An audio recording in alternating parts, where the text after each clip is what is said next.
Diqqat qilyapsizlar, eksklyuziv kadrlar. Birinchi marta tuyalarni gidroponika uslubida yetishtirilgan yemni iste'mol qilishi.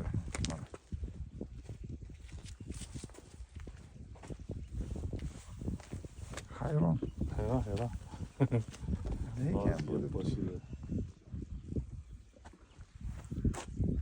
Hadi ketdi. Hozir sekin asta ta'mini bilgandan keyin boshladi. Tasib ko'rdi.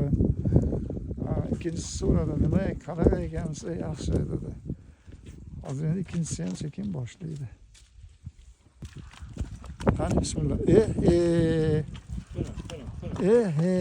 Ana.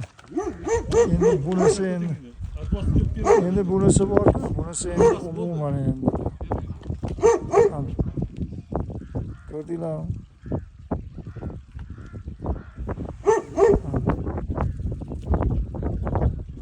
Endi menda agar tuya qush yeydimi, bu narsani qo'rqmasdan yeydi deyman. Chunki mana isbot dalili bilan